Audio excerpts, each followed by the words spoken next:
خاوتي خواتاتي أهلا وسهلا مرحبا بكم يا جماعة الخير صباح الخير عليكم زلف الأول والسلام عليكم. J'espère que vous vous portez bien, j'espère que vous avez bien commencé cette journée du 22 janvier 2024 et nous entamons ainsi pratiquement la dernière semaine de ce mois de janvier, premier mois de l'année 2024 très difficile, une année qui n'a absolument rien à envier en termes de difficulté, de complexité et de complications l'année 2023. Vous savez, les polémiques du racisme de certains supporters algériens ou d'un pont entier de la société algérienne à l'occasion de la polémique avec l'influenceuse Sofia et la CAN 2024 qui se déroule en Côte d'Ivoire. Ce sont des événements négatifs, mais qui ont un aspect positif. Ils nous permettent de nous interroger sur notre véritable place dans le monde, dans le continent africain, notre rapport avec les autres, notre rapport au développement et réellement le niveau de développement dans notre pays. Vous avez été très nombreux à réagir à l'émission de décryptage que nous avions réalisée pour essayer de comprendre quel est réellement le niveau de développement de l'Algérie par rapport aux autres pays du continent africain à travers plusieurs classements internationaux en matière d'industrie, d'économie, de technologie, de l'information et des communications, et de la communication, du savoir, du progrès scientifique, de la fiscalité, etc. En réalité, qu'est-ce qui permet aux Algériens de se sentir supérieurs aux Africains? C'est le pétrole et le gaz. C'est parce que nous avons du pétrole et du gaz, parce qu'hier j'ai vu dans les commentaires, oui mais Abdou, nous avons le meilleur indice de développement humain en Afrique. Bah oui, parce que nous avons du pétrole et du gaz. C'est grâce à ce pétrole et au gaz, que nous arrivons à narguer un petit peu les autres pays africains et à dire que nous sommes plus riches qu'eux. Quand quelqu'un est plus riche que de ses voisins ou ses semblables, il se croit supérieur. C'est un défaut humain. Sauf sommes-nous vraiment riches? On va parler de finances publiques. Pour analyser la situation de notre pays, on va parler de finances publiques, de l'argent. Parce que finalement, c'est quoi le développement? Le développement d'un pays se reflète par son niveau de richesse. Un pays développé, par conséquent, est par définition un pays riche. Et un pays riche est par conséquent un pays où les habitants vivent bien, vivent mieux par rapport aux pays voisins ou là aux autres pays de leur zone géographique ou là aux autres pays équivalents en termes de population ou là en termes de niveau de développement. Et là, on va parler de l'argent, un peu comme c'est le nerf de la guerre, parce que sans argent, tu peux rien financer, ni développement économique, ni sécurité nationale, ni progrès scientifique, c'est le nerf de la guerre. Mille fois, finalement, les puissances des pays, ce sont l'argent. C'est les pays qui ont le plus d'argent qui sont riches, qui sont puissants. Voilà, plutôt. Les pays puissants ne sont pas les pays qui ont des grandes armées, parce que même avoir une grande armée, il faut avoir beaucoup d'argent. Tu ne peux pas construire une grande armée avec des prières, ou la mazemzem, ou la brkhorté, ou le festé. Il te faut de l'argent pour financer tout ça. Là, on va parler de l'argent.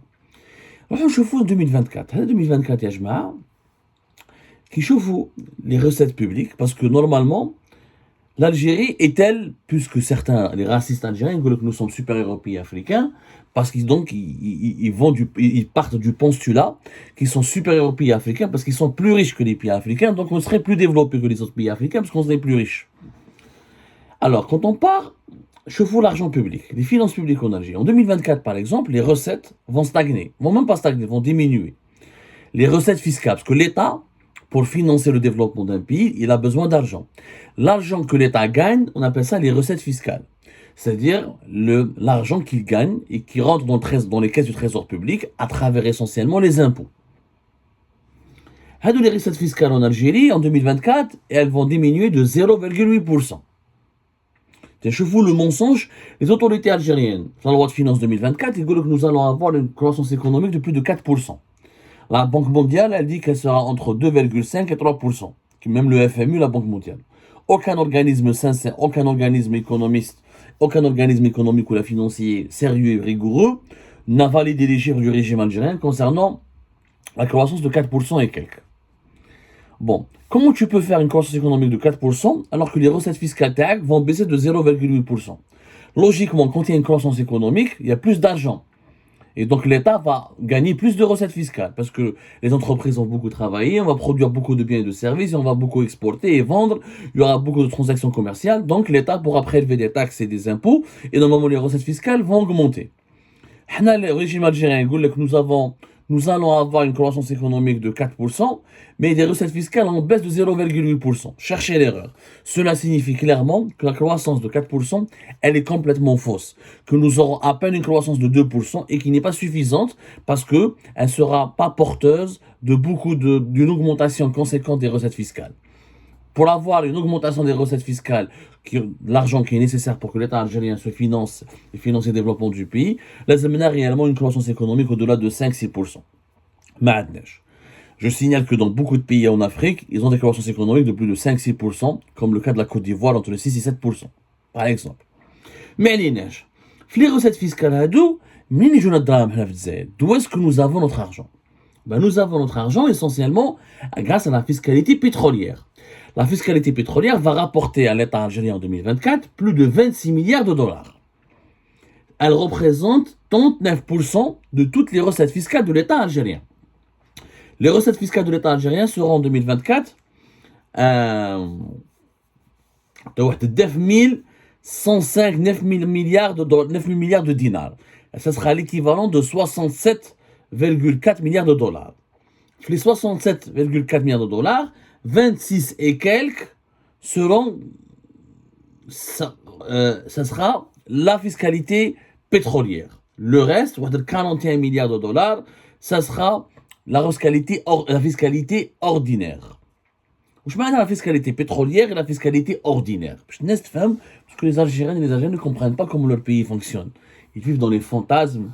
Malheureusement, la désinformation, la propagande du régime algérien est très forte et elle sème l'ignorance et elle cultive l'idiotie. La fiscalité pétrolière, c'est lorsque Sonatrach et ses partenaires étrangers, on estime que 90% du pétrole et du gaz algérien est produit exporté par Sonatrach, on a une part de 10% avec ses partenaires étrangers. Sonatrach et ses partenaires étrangers, les sociétés étrangères présentes en Algérie, payent des impôts quand ils vendent leur pétrole et leur gaz. Grâce à ces impôts et ces taxes qu'ils payent, l'État algérien gagne de l'argent. Et ça représentera en 2024 plus de 26 milliards de dollars. C'est en baisse par rapport à 2023.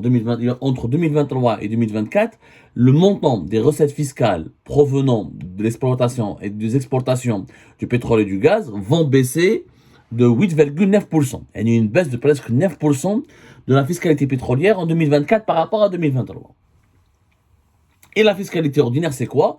C'est les impôts qu'on paye. L'impôt sur le recel, c'est les salaires. L'impôt sur les bénéfices des sociétés, la TVA, etc. 39% des recettes fiscales de l'État algérien, c'est du pétrole et du gaz. C'est un cas presque unique. Il y a d'autres pays, la Libye, l'Angola, les autres pays. Mais ça reste l'un des cas rares sur le continent africain et dans le monde. Où je mets ça?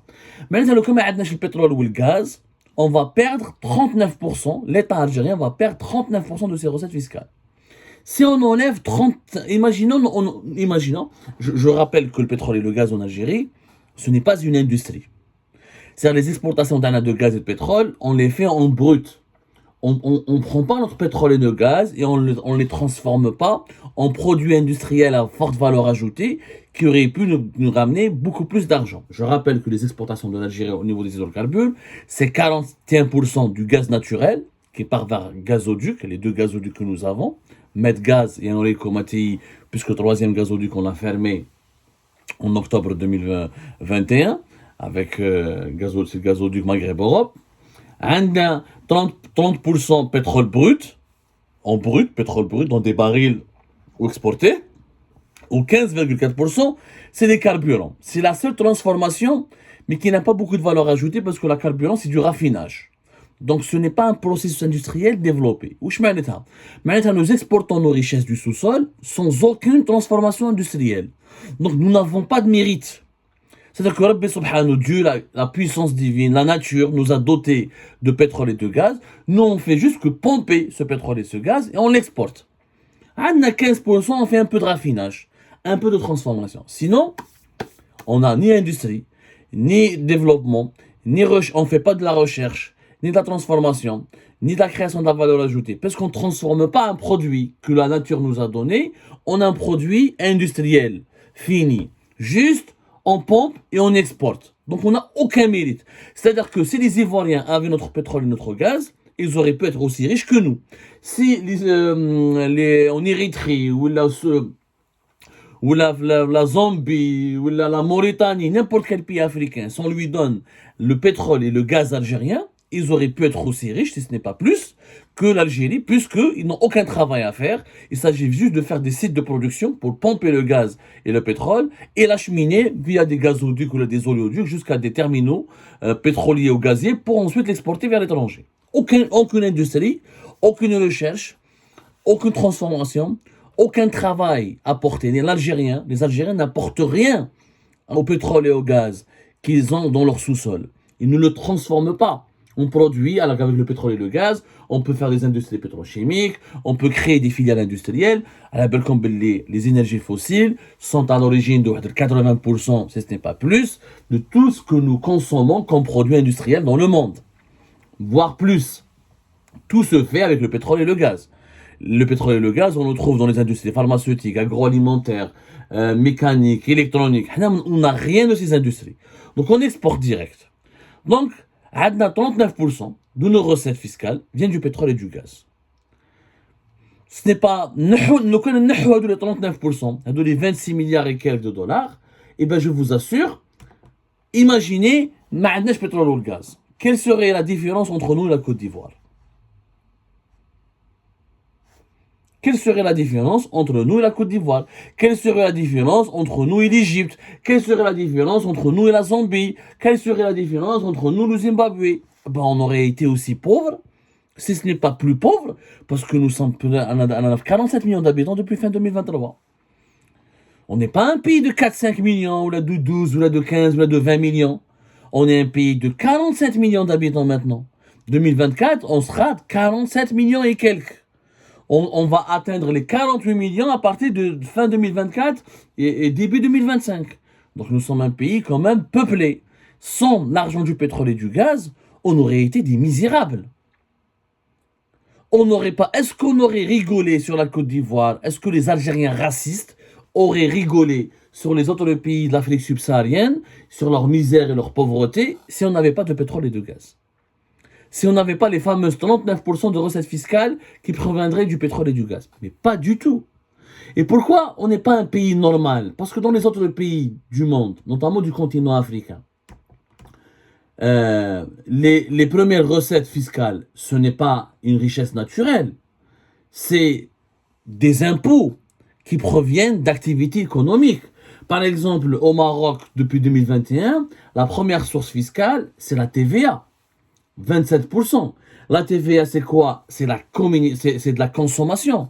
C'est la vente de produits et de biens qui sont ou produits localement ou importés, mais qui sont essentiellement produits localement parce que le produit importé, c'est déjà des droits douaniers, etc. Mais c'est une activité économique. Dans le kiff, en Égypte, par exemple, la première source fiscale, c'est quoi? C'est la première ressource fiscale de l'État égyptien, c'est l'impôt sur les bénéfices des sociétés. 27%, Morahal, la TVA à 25%.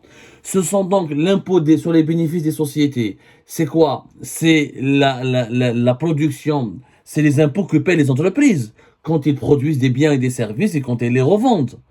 Quand elles les vendent sur le marché égyptien. Là, nous avons des vraies économies qui travaillent. Au Maroc, les gens consomment. Il y a une production, il y a une économie qui tourne. Donc l'État, il a cette TVA à la première recette fiscale.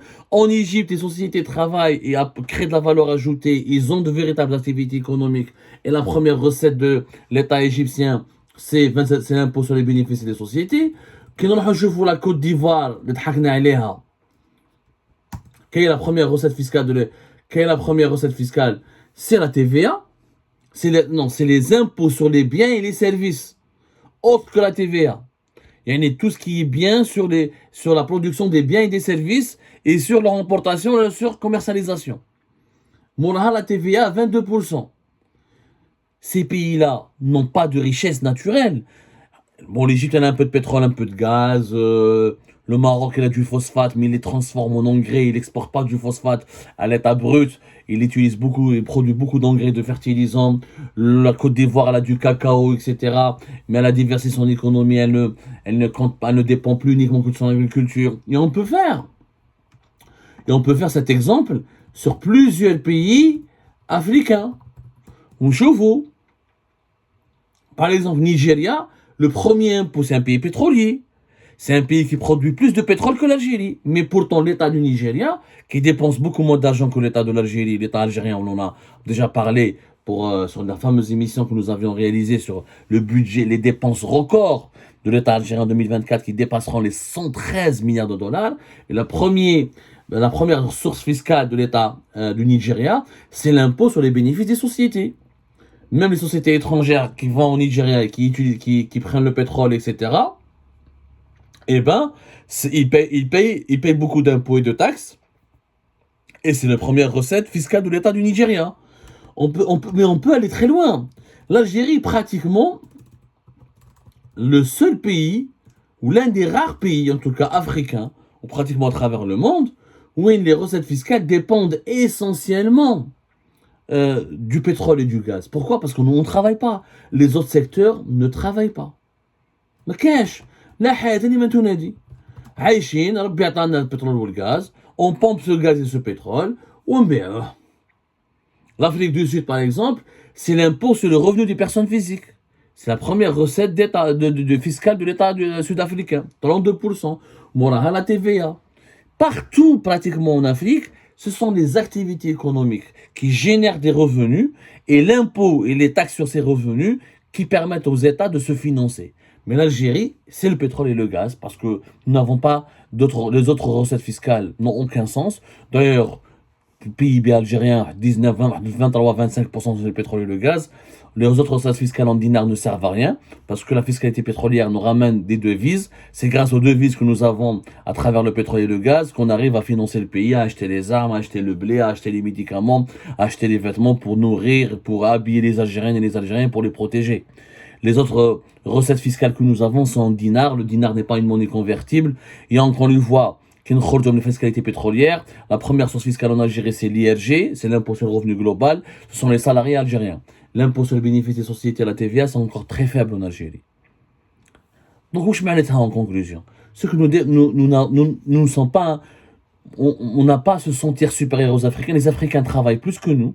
Les autres pays africains travaillent. Les habitants des autres pays africains travaillent plus que nous. Ils payent plus d'impôts que nous. Ils créent plus de richesses que nous. Ils apportent plus de revenus à leurs États que nous. Nous, on est juste assis à exploiter notre pétrole et notre gaz, à le pomper, à même pas le transformer, ces richesses du sous-sol, et on se prétend être plus développé. On n'a aucun mérite. Nous n'apportons rien au développement. On est juste en train de consommer les richesses que la nature, que Dieu nous a dotées à travers notre sous-sol.